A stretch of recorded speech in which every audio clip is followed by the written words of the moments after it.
Muhammad bin Husain I'lam rahimanallahu wa iyyaka anan nabiyya sallallahu alaihi wasallam qad a'lamaka iku merohno sapa mirsakno sapa nabi kang sira fi hadal hadis ing dalam ikhlas hadis anna Jibril saat temene malaikat Jibril alaihi salam innama sa'alan nabiyya sallallahu alaihi wasallam bi hadrati ashabi ana ing ngarepe sahabate para nabi innama arada mesti ngersakno sapa Jibril ayu alimahum ing yen to ngeruhna sapa Jibril ing para ashab amrodinihim ing urusan agamane para sahabat. Fayam bagi mongko saestu al muslimin apa ya alamu yang to ngerti sapa al muslimin hu ing amrodinihim. Terus pikirannya Syekh Al-Ajuri bahwa Jibril menanyakan Islam dengan niat mengertikan Islam kepada para sahabatnya Rasulullah sallallahu alaihi wasallam. Artinya Jibril itu buatan takok carane sugih. Saiki wong ketakok kiai itu salah alamat. Wong alim takoki carane sugih, carane dadi bupati, terus carane untuk duit akeh. Wong alime dhewe ora titik duit ditakoki. Kadang kula nggih sewani tiyang, Gus kula bojo kula kathah carane rukun piye. Wong kiyaine ora wani wae kok takoki carane rukun. Jadi intinya niku pertanyaan itu juga kita pelajari. Jibril niku tangklet urusan agama. Artinya yang perlu dingerteni itu urusan apa? Agama. Tapi kita punya masyarakat sing kadang tanya ini sesuatu yang sifatnya khadun nafsi. Terus kiai itu rapati seneng jabatan, kadang ditakoki tiyang carane dadi bupati. Nak dadi bupati salami temblek 2 juta, nak ra dadi darani donyane ngobos. Wis lara kabeh dadi kiai. Lan kula seneng nak terkenal donga kula ra mandi, mergo nak mandi repot. Dadi dukun. Dadi sakniki repot. Kula gak ada cerita tentang Mbah Hamid Pasuruan. Diceritani bapak kula. Bapak niku riyen lami ngaji kalian Ki Hamid. Jadi dawuh beliau soleh zaman akhir ku repot, hisabe gede ya. Mergo terkenal wali dongane mandi terus wong kepen sugih marani kiai, kepen wayah marani kiai, kepen jabat marani kiai. Terus ngekeki dhuwit. Mari hisab tok mergo agama sudah dikonversi sebagai materi. Mulane beliau pernah menangis.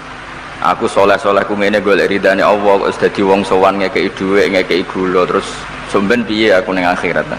Jadi jangan kira para wali itu senang ketika banyak mendapat apa?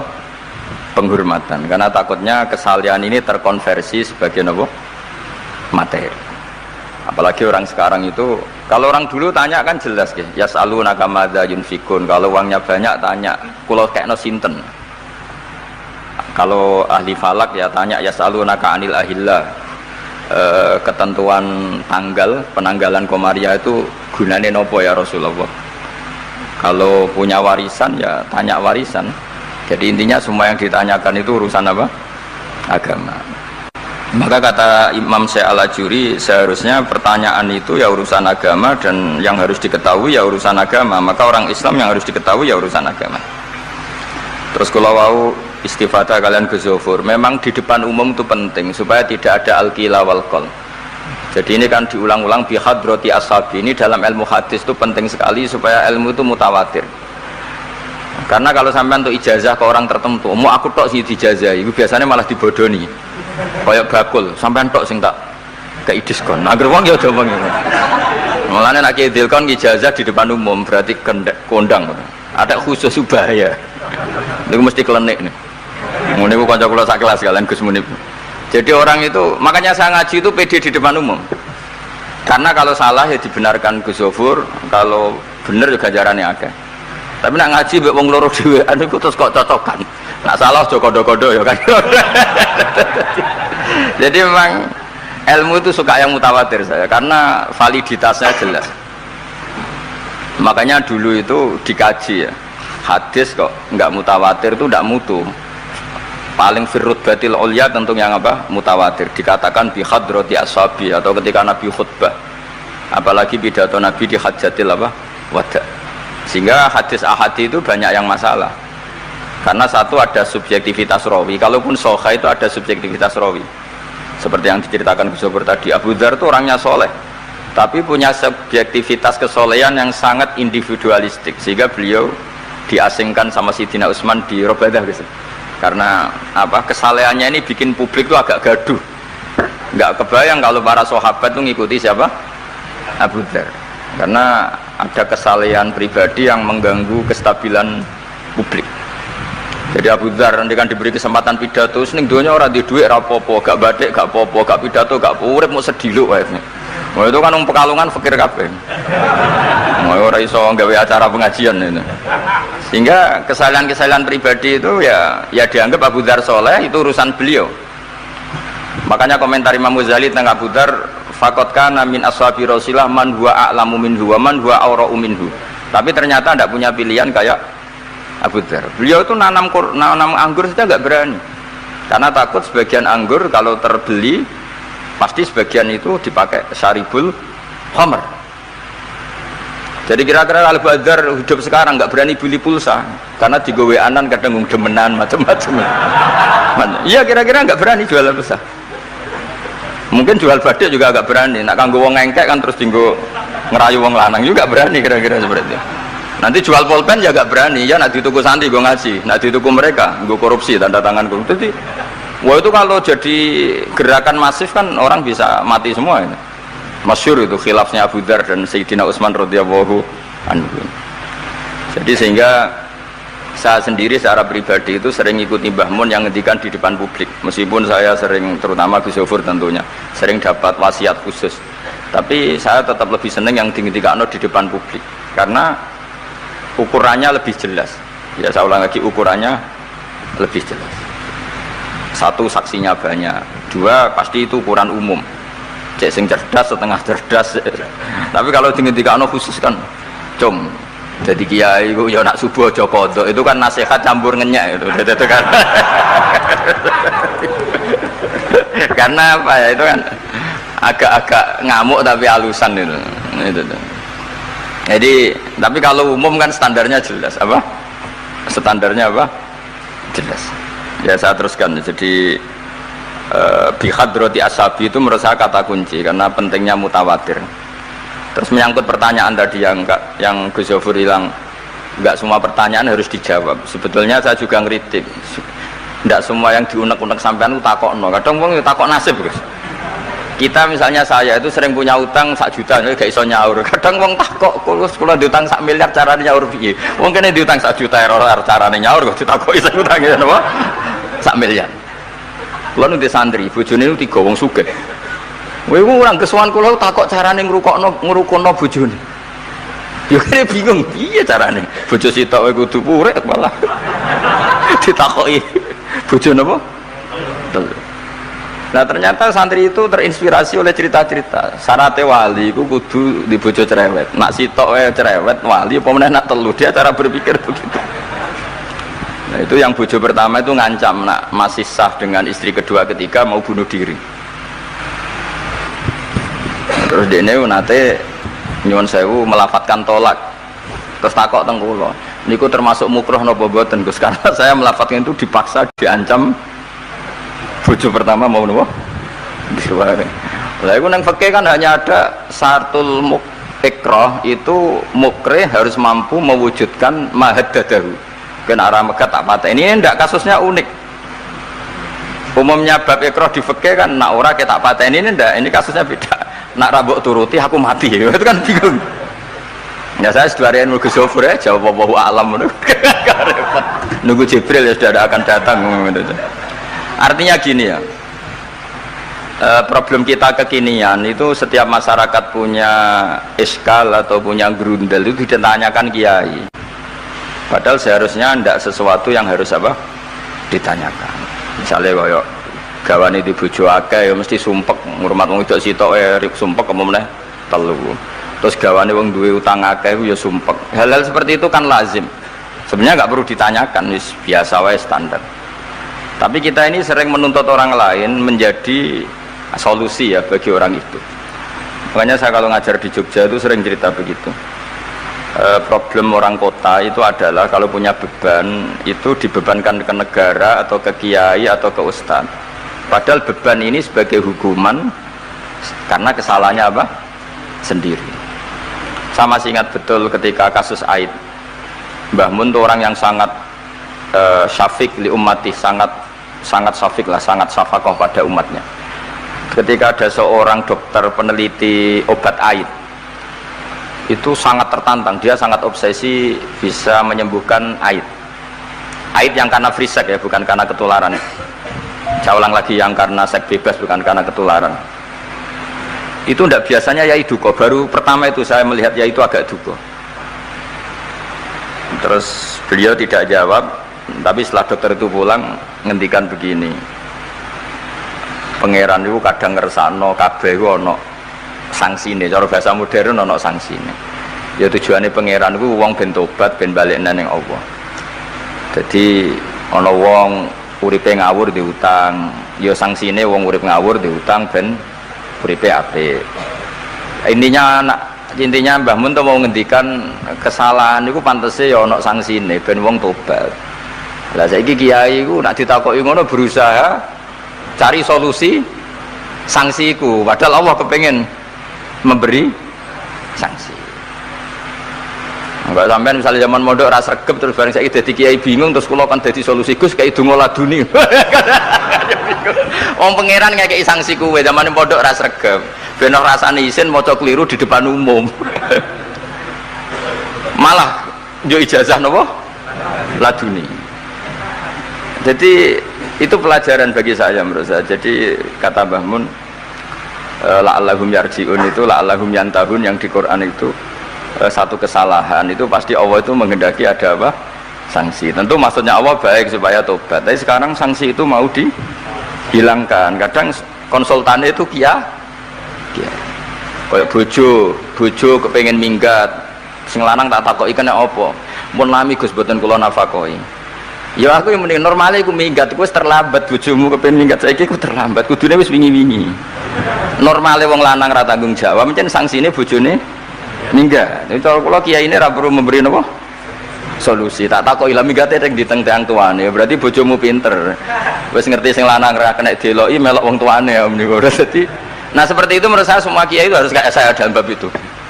Tapi mereka nyari dongo, piye bojo iki ra dicukupilah seneng. Terus golek akeh pengasih, golek jimat. Akhirnya bangun nanti cerita, sing kula paling tak kenang sih.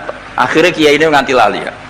Ana wong melarat ijazah kiai. Berhubung kiai ini ku isin muni ra iso diijazahi duha mek dongo. Kiai ini ku lali nak dhewe fakir. Akhirnya yang minta ijazah itu ditimbali Mbah Mun. Rene tak ijazahi. Kowe yo ijazah duha mek sapa kiai iki. Lha kiai ku dhewe fakir kok jalu ijazah. Jadi ijazah ya mek aku sing wis sukses dadi kiai sugih. Artinya apa? Benar ceritanya Gus Zofur, gara-gara setiap pertanyaan itu memaksakan bisa jawab. Wis koyo kok ning pondok lho, wis karuan dene dhewe Joko Tuwa. Lho kok ngekek ijazah mahabbah. Dene pondok ganti Joko Tuwa. Itu di pondok mana-mana Gus, itu ada ijazah laduni. Padahal sing ijazah iku ya tau ra munggah. Sekolah iku ora tau munggah. Ngono dicalon ijazah laduni yo. Coba di pondok-pondok beredar gak ijazah ketemu Nabi Khidir? Beredar. Padahal yang ijazahnya juga gak pernah. Nah itu karena yang diceritakan Gus Zofur tadi, memaksakan bisa. Jadi sekaruan dekne dhewe ra iso ya santai wae. Nah, aku pengen ngipi ketemu Rasulullah itu beredar gak ijazah itu? Mungkin Pak Del kan yang pernah mengijazahkan itu. Tapi ya ora tahu. Sampe tahu ijazah niku Pak Zakaria. Oh, jadi apa? Ijazah terus ya. Karena Jubir Torekoh.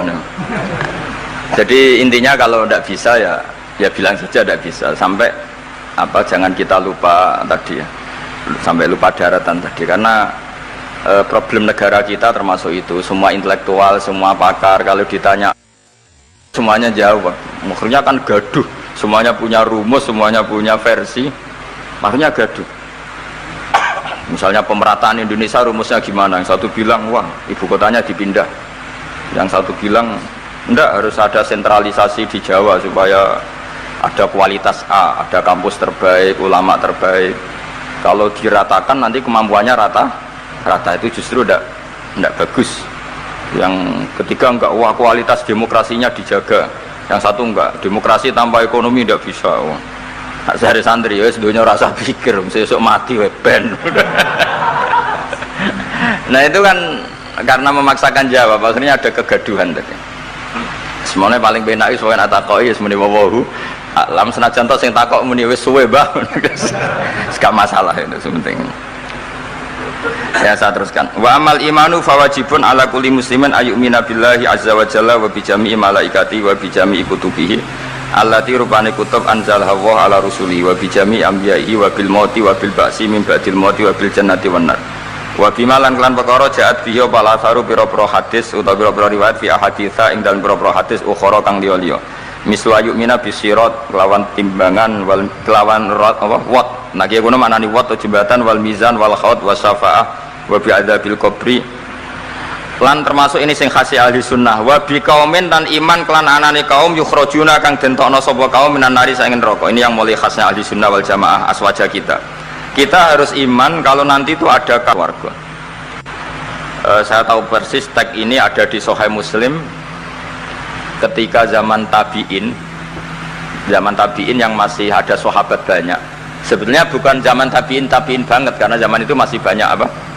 Sahabat. Itu mereka cara berpikir sudah semua ahlun nar itu redaksi di Quran tuh khalidina fiha, sehingga zaman tabi'in sudah banyak yang berpikir nggak ada kemungkinan orang sing yukhrajuna minan nar. Sehingga terus ada kafilah, itu ada delegasi, ayo kita ke Medina, semoga kita ketemu sebagian ashabu Rasulillah. Sehingga cerita akhirnya ketemu beberapa sahabat. Di situ diceritakan ada Jabir, ada beberapa lah yang sahabat sepuh bahkan. Nah, terus si Jabir ini, sahabat Jabir ini cerita kalau itu memang ada di syafaati Rasulillah Sallallahu Alaihi Wasallam. Tapi satu kontingen ini yang tetap berpikiran tidak ada syafaat itu banyak. Alasannya semua cerita tentang ahlun nar adalah khalidina fiha. Ketika Jabir masih hidup itu ya sempat terjadi debat. Loh itu yang khalidina fiha itu amma ahlun nar alladzina hum ahluha. Memang dia berhabitat neraka, memang alamatnya neraka. Kalau orang mukmin atau orang muslim itu tidak punya alamat neraka, cuma dia singgah. Yang cari pengalaman apa tidak tahu, pokoknya dia itu singgah. Nah itu kan sehingga ini menjadi khas. Meskipun khas ini iskal, kita akan iskal karena itu di Quran tidak ada, maksudnya nggak ada secara sorry yang menerangkan ada kaumin sing yukhrajuna minan nar. Makanya Syekh Al-Ajuri ngendikan ciri khas ahli sunnah adalah mengimani adanya kaum sing yukhrajuna minan nar, karena itu zaman tabi'in sudah ada polemik, tapi tentu kita yang mengimani itu. Tapi kalau ada yang tanya di semua Quran kalau masuk neraka itu khalidina fiha, itu dijawab apa? Amma ahlun nar alladzina hum ahluha. Memang dia spesifik ahli neraka, memang dia berpenduduk neraka, alamatnya neraka, KTP-nya neraka, kakane neraka. Kalau kita ini ndak, KTP kita surga, mbah-mbah kita ahli surga, karena alamat kita sebenarnya kan surga. Nabi Adam itu kan surga alamat. Makanya saya ngaji di mana-mana itu betapa baiknya agama ini, karena kunci surga kita sudah dikasih tahu miftahul jannah, sementara kita tidak tahu kuncinya neraka. Jadi kena mlebu neraka kebangetan mau ngeraro kuncinya kok mlebu. Tapi jari kancaku, wah kalau pintunya Gus langsung blusek. Ini problemnya itu. Tapi sama mlebu neraka kebangetan. Karena yang kita punya kuncinya itu surga, kita tidak punya kunci neraka. Ono sing dikunci neraka, betul toh? Nah harusnya kita nggak bisa masuk neraka karena nggak punya kuncinya. Jadi kalau nak maca hadis miftahul jannah la ilaha illallah itu syukur kalau cek apike Kanjeng Nabi, wong kunci kok ditudono. Itu kan luar biasa. Jadi orang memahami hadis itu. Saya ini tahadus bi nikmah, ini mau ada Gus Zofur, ini saya tasihkan. Wal asri demi masa, demi waktu. Saya ketika baca ayat yuridu wa bikumul yusra wala yuridu bikumul usra, dengan ayat wal asri demi waktu, itu memang luar biasa Islam itu. Coba ya,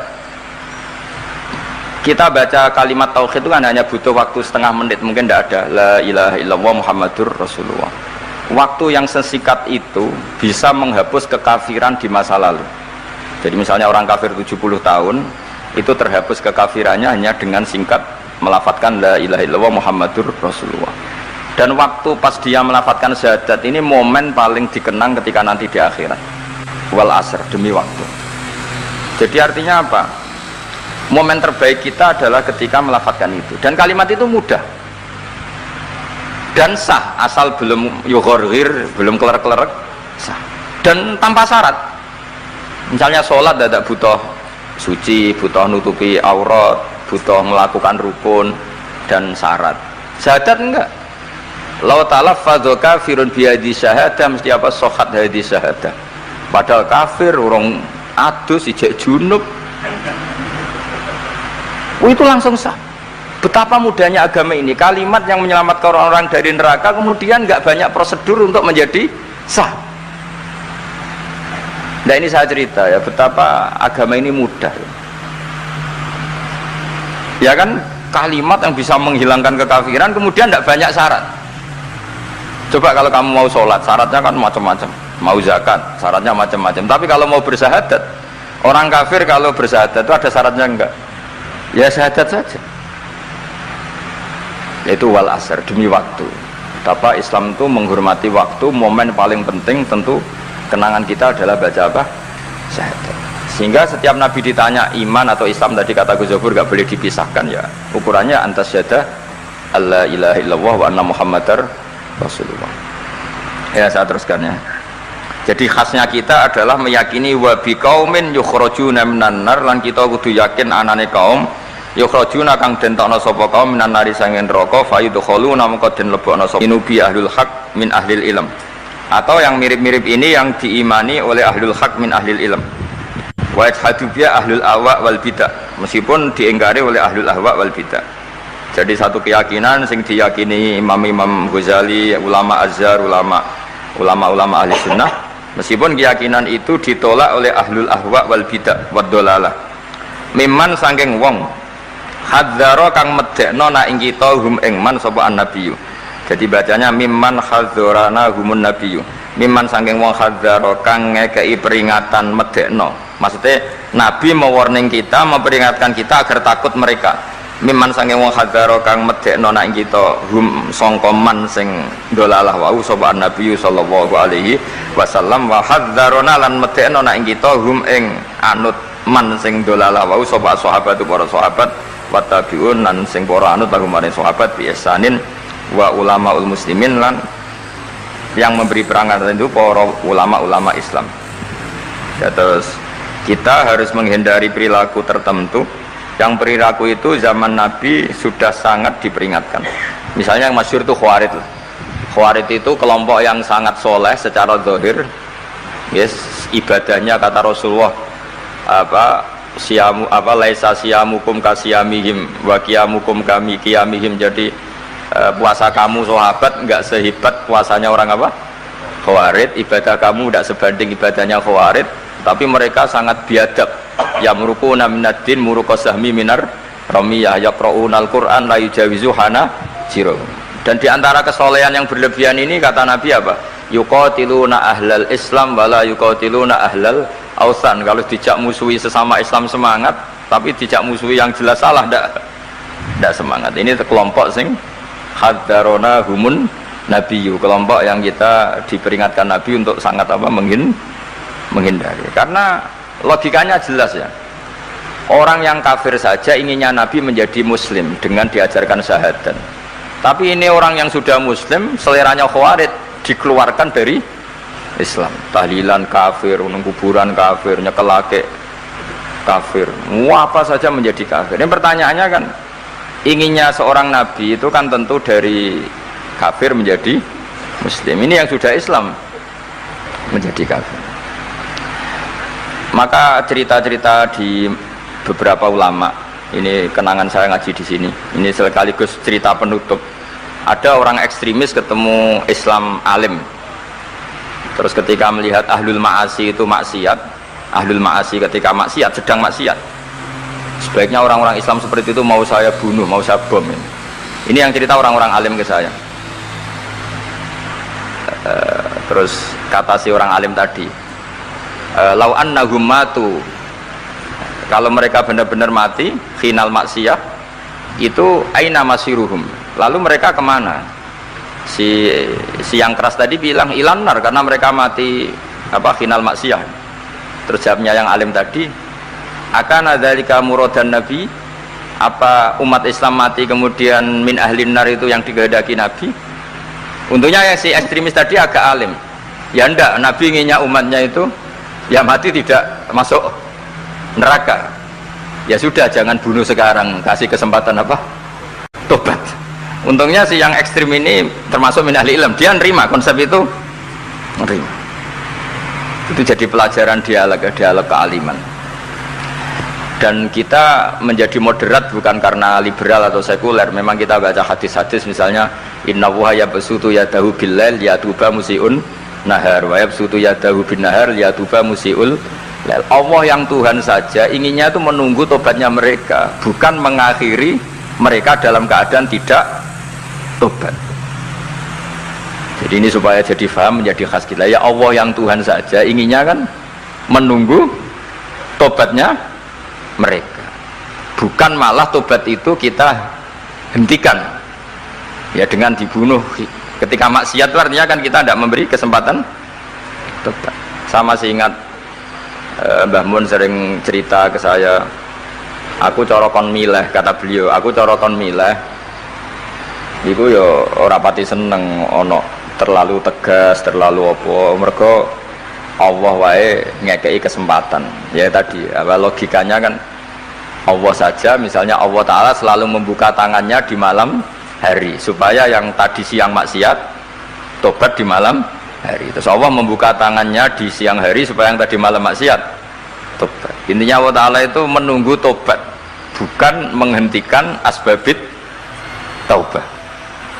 Sehingga tradisi guru-guru kita, ya utamanya Mbah Mun, itu sama siapa saja baik, bukan karena baik sama orang fasik, bukan, tapi implementasi dari menunggu tobatnya orang fasik. Dan tentu itu butuh apa, tarbiyah, butuh syafaqah, butuh kasih sayang, butuh.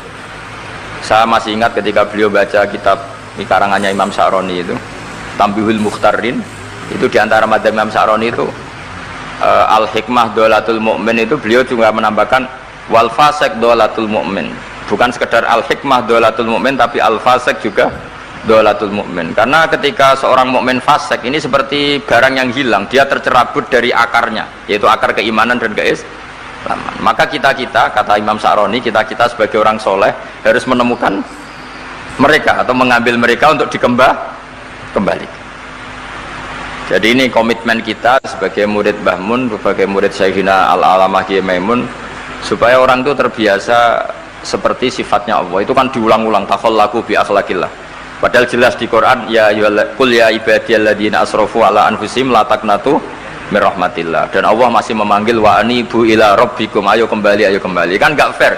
Allah yang Tuhan saja, yang al-ghaniyul mutlak, menyuruh mereka kembali, kemudian kita mengusir mereka. Jadi lewat ngaji ini ya itu tadi, makanya kita iman wa biqaumin yukhrajuna minan nar. Artinya bahkan di akhirat yang notabene sudah ada amal, itu saja inginnya Allah sama orang Islam, kaumun yukhrajuna minan nar, bukan malah diblesno gitu. Lah ya akhirat yang notabene sudah enggak ada amal, itu saja kaumen yang mukmin, apalagi tau mondok, apalagi grup hima, itu tapi rasa moron rokok, kalau pesene rasa moron rokok. Itu inginnya itu yukhrajuna minan nar. Makanya kalau baca hadis itu harus ada zauq. Selain ilmu itu harus ada zauq. Betapa syafaqatu Rasulullah sallallahu alaihi wasallam. Inginnya semuanya itu yadkhulunal jannah. Kalaupun ada yang masuk neraka, yang orang Islam tuh, tetap obsesi Rasulullah, cita-cita beliau adalah yukhrajuna minan nar. Makanya masyhur itu, wala sawfa yu'tika rabbuka fatardah. Jawab Nabi, la ardo wa wakhidun min ummati finnar. Saya tidak akan ridho ya Allah, tidak akan puas wa wakhidun min ummati finnar. Satu dari umatku min ummatil ijabah minan nar. Makanya saya setuju dengan saya Al-Ajuri, kita sebagai ahli sunnah di antara khasnya apa? Iman adanya kaum sing yukhrajuna minan nar. Pun ya ngoten. Sampai waduh kok dibaca Arabnya saja. Nah, ini nurut apa Gus? Mimman khadzarona tadi siapa? An-Nabi. Mimman saking wong khadzaro kang ngekei peringatan medekno nak kita hum ing sangka gerakane man mau sapa Nabi sallallahu alaihi wasallam. Saterusé terus wa ulamaul muslimin wa yu'minu bil qadar khairihi wa syarrihi wa yabra'u mimman lam yu'min bil qadar. Kita harus terbebas, maksudnya terbebas itu gak urusan sama orang yang tidak iman bil qadar khairihi wa syarrihi. Kama tabara'a kaya oleh lebaran sapa Ibnu Umar minhu mimman lam yu'min bil qadar. Wa qauluhu wa akhbirni 'anil ihsan qala anta abudallaha ka'annaka tarahu fa illam takun tarahu fa innahu yaraka fa'lam annaman satamne wong abada kang nyembah sapa man Allah azza wa jalla fa ya'lamu mongko ngerti sapa man annahu azza wa jalla mutali'un kundat sing ningali ala amalihi ing atase ngamale wong ya'lamu pirsa sapa wa ta'ala sirruhu ing rahasiane wong wa alaniyatahu lan alaniya wong sing ngamal sing jelas wa ya'lamu lan pirsa sapa wa ta'ala ma ing perkara tufi kang nyamarno sira min amalika saking amal sira wa malan perkara tubudihi kang ngetokno sira ing amal wa malan perkara turidu kang ngarepno sira bi ilmika kan ilmu sira kowe ngarepno bi ilmika misale Allahu turidu am ghaira dadi maksude Allah ana ta kowe ngamal iku ngersakno Allah turidu am ghairahu dadi maksude Allah tahu amal kamu atau ilmu kamu apakah amal kamu ilmu kamu untuk Allah turidu am ghairahu apakah kowe melakukan amal itu karena Allah apa enggak ya'lamu pirsa sapa ta'ala asirra wa akhfa ya'lamu pirsa sapa ta'ala khainatal ayuni ing mripat sing khianat wa amalan perkara tufi kang nyimpen apa suduru apa dodo ya'lamu pirsa sapa ta'ala ing perkara antum kang sira kabeh ku alihi ngatasé ma fahdaru mongko wedi sira kabeh ing Allah mesti wedi Allah dengan makna mendekat ke Allah faman mongko sapane wong roa iku jaga sapa man hadhihi ing ikilah halah hadhil halah atau hadhil ya wa hadhil halah perilaku ini bikal bihi lan atine man wabi niku ya napa Pak niku faman ra'a hadhihi biqalbi wa ya'lamu lan ngerti sapa wong ing iki khasya mongko wedi sapa man menawa azza wa jalla wa khafahu lan wedi sapa wong Allah wa abadahu kama lan nyembah sapa wong ing Allah kama amara kaya oleh merintah sapa wong ing man fa ing kunta mongko lamun ana sira an hadil muraati sange iki lang ngrekso ati nak dipirsani Allah ana iku fi ghaflatin ing dalem lali fa innahu mongko satune Allah taala ku ya ora kamirsani sapa wa kang sira summa ilaihi mongko nuli maring Allah sarasan marjiuka te bali sira fayunabbu ka mongko nyritakno sapa kang sira bima kunta kelawan barang sing apa wae ngamal tak malu nglakoni sira ku ing man fahdar mongko wedi sira al ghaflata ing lali fi ibadatika ing dalem oleh nyembah sira iya ing Allah wa'budhu lan nyembah sira ing Allah kama amraka kaya oleh merintah sapa kang sira la kama turidu ora kok kaya sing mbok karepno dadi nyembah Allah sebagaimana perintahnya bukan seperti yang kita inginkan wasta'in lan jaluk tulung sira bihi lan Allah wa atasim lan tetanggena sira bihi lan Allah fa innahu mongko satemene wa ta'ala kula yaqta ora bakal mutus hubungan sapa Allah ora bakal mutus rojak sapa Allah man ing wong lajak kang ngungsi sapa man ilahi maring Allah Allah tidak akan memutus harapan orang sing mengungsi ke Allah maksudnya Allah akan selalu menuruti harapannya toh waqad dominalan hale teman-teman wis nanggung sapa wa ta'ala liman kedhe wong eta soma kang cecekelan sapa man bi iklan Allah nanggung ayah diaku ing yen to nunjukna sapa Allah ing man ila siratal mustaqim maring dalan sing jejeg kita tahu Syekhina sering cerita sering motivasi apa walladzina jahadu fina lanahdiyannahum subulana asal kita serius ila Allah pasti Allah akan menunjukkan jalan